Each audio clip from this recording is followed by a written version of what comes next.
కోరుతా ఉన్నాను.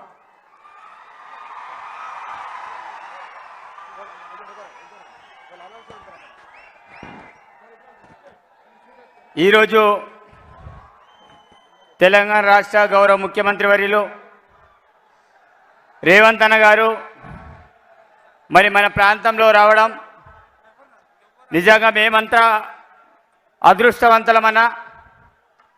ఎందుకంటే ఆ రోజుల్లో మరి మీ పిసిసి అధ్యక్ష హోదాలో మరి ఈ ప్రాంతానికి వచ్చారు. మరి ఈరోజు ముఖ్యమంత్రిగా మా ప్రాంతానికి రావడం చాలా శుభపరిణామం. మరి కెస్లాపూర్లో దర్శనం చేసుకొని ఇప్పుడే ఇక్కడ రావడం అనేది జరిగింది.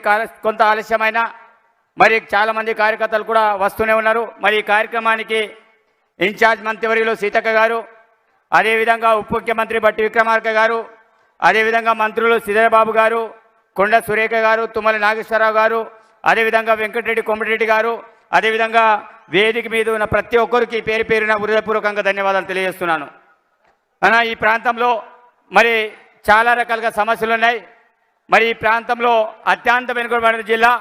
మరి చాలామంది మరి ముఖ్యమంత్రులు ఈ ప్రాంతాన్ని గురించి మాట్లాడుతూ పోయారు. వెనుకబడిన జిల్లా, ఆదివాసుల జిల్లా.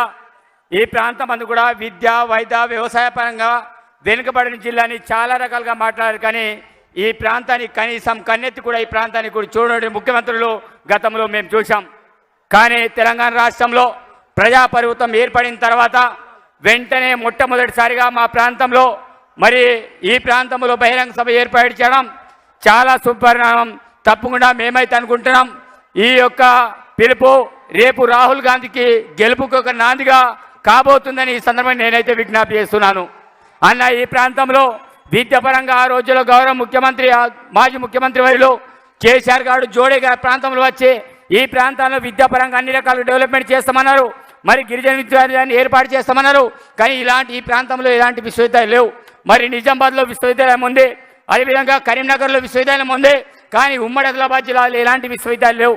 కాబట్టి ఈ ప్రాంతంలో గిరిజన విశ్వవిద్యాలయం ఏర్పాటు చేయాలని, నర్సింగ్ కళాలయం ఏర్పాటు చేయాలని, హార్టికల్చర్ విశ్వవిద్యాలయం ఏర్పాటు చేయాలని మేము స్పెషల్గా విజ్ఞప్తి చేస్తున్నామన్నా. ఎందుకంటే ఆ రోజుల్లో నేను విద్యార్థి సంఘ నాయకులుగా మరి ఉమ్మడి ఆదిలాబాద్ జిల్లా వ్యాప్తంగా బస్సు యాత్ర కార్యక్రమం చేపట్టడం అనేది జరిగింది. గతంలో మీరు కాగజ్ నగర్ వస్తే ఆ రోజుల్లో మీకు కూడా అప్లికేషన్ ఇవ్వడం అనేది జరిగింది గిరిజన స్థానాలు ఈ ప్రాంతంలో ఏర్పాటు చేయాలని. దాంతోపాటు అన్న, అదేవిధంగా ఈ ప్రాంతంలో అతి ముఖ్యమైన సమస్యలు నా నియోజకవర్గంలో అయితే మరి ఆ ప్రాంతంలో మన సదరమట్ కెనాల్, అదేవిధంగా ఆ రోజుల్లో కేసీఆర్ మాట ఇచ్చారు, మరి మాటను తప్పారు. అదేవిధంగా కడెం ప్రాజెక్టు మీ అందరికీ తెలుసు. అదేవిధంగా తెలంగాణ రాష్ట్రంలో కూడా కడెం ప్రాజెక్ట్ అంటే 2 సార్లు తిరగడానికి అయింది. కనీసం దానికి గ్రీజు కూడా డబ్బులు పెట్టకుండా కనీసం దాని యొక్క మరమ్మతులు కూడా చేయలే. మరి కడెం ప్రాజెక్టు విషయంలో మరి మీరు ఆల్రెడీ 5 కోట్ల చిల్లర డబ్బులు ఆల్రెడీ రిలీజ్ చేసినట్టు మొన్ననే జియో చూసామన్నా. మీకు 2 చేతులు ఎట్టి దండం పెడుతున్నాం. ఎందుకంటే ఎవరు కూడా కడెం ప్రాజెక్ట్ ఆనాడు కాంగ్రెస్ పార్టీ కడితే ఈ రోజు వరకు కూడా దాన్ని కూడా పట్టించుకోలేదు. మళ్ళీ దాని యొక్క మరమ్మతుల కోసం మీరు డబ్బులు వేయించడం అనేది జరిగింది. అదేవిధంగా ఈ ప్రాంతంలో వైద్యపరంగా మరి హాస్పిటల్, మదర్ చైల్డ్ హాస్పిటల్ ఆ రోజులు ఇక్కడ ఏర్పాటు చేస్తే మరి ఆనాటి వైద్య శాఖ మంత్రి ఆ హాస్పిటల్ని కూడా రద్దు చేసి మరి వాళ్ళ నియోజకవర్గానికి తీసుకెళ్లడం అనేది జరిగింది.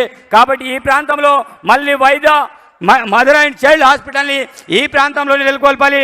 అదేవిధంగా టీ హబ్ ఆల్రెడీ ఇనాగ్రేషన్ ఉండే, మరి దానికి ప్రారంభం చేయలేదు, అది కూడా పూర్తయింది.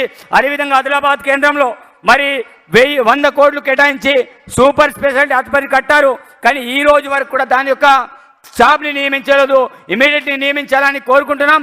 అదేవిధంగా ఈ ప్రాంతంలో అదేవిధంగా 370 బాధితులు చాలామంది మిమ్మల్ని కలవడానికి ఎక్కడికి వచ్చారు, కానీ కలిసే అవకాశం లేకుండా పోయింది. కాబట్టి 370 బాధితులు డైలీ సీతక్క గారికి కావచ్చు, నాకు కావచ్చు, డైలీ వాళ్ళ యొక్క అప్లికేషన్ పెడుతూ మా చుట్టూ తిరుగుతున్నారు. తప్పకుండా 370 జీవని తప్పకుండా ఇది చేయాలని కోరుకుంటూ మరి ఆనాడు కాంగ్రెస్ హయాంలోని ఈ ప్రాంతంలో ఐటీఐలు ఏర్పాటు అయినాయి. మరి ఐటీఐలకి ఇప్పటి వరకు కూడా దాని నియామకాలు చేపట్టలే, ఏజెన్సీ డిహెచ్ నియమించలే. అదేవిధంగా మేము కోరుకుంటున్నామన్నా, ఐటీఐలో గతంలో ఒక 56 శాఖలు ఉంటుండే, ఆ శాఖలన్నీ కూడా పూర్తి స్థాయిలో పులిపించాలని విజ్ఞప్తి చేస్తున్నాం. మా ప్రాంతానికి విద్య, వైద్య, వ్యవసాయ పరంగా అన్ని రకాలుగా డెవలప్మెంట్ చేస్తారని, అదేవిధంగా చాలా మారుమూల గ్రామాలకు రోడ్డు సౌకర్యం లేవు, తప్పకుండా ప్రతి మారుమూల గ్రామానికి రోడ్డు సౌకర్యం కల్పించాలి. అదేవిధంగా పోడు భూముల సమస్య తీవ్రంగా ఉందన్న. ఎందుకంటే ఈ ప్రాంతంలో చాలా మంది పోడు వ్యవసాయం చేసే రైతులు ఉన్నారు. ఆ రోజుల్లో చాలా మంది పారిశ్రామికులు కొట్టడం జరిగింది. అదేవిధంగా రినివల్ కూడా రోడ్లు కూడా చేయనటువంటి పరిస్థితి మా ప్రాంతంలో ఉంది. టైగర్ జోన్ పేరు మీద చాలా గ్రామాల్లో ఇల్లు కూడా సీసీటీపీ ద్వారా సంవత్సరాన్ని ఇల్లు కట్టనిస్తలేరు, రోడ్లు వేయనిస్తారు. కాబట్టి రోడ్డు వైద్య విద్యా పరంగా అన్ని రకాలుగా అభివృద్ధి చేస్తారని ఆశిస్తూ సెలవు తీసుకున్నాను. జై కాంగ్రెస్, జై భారత్.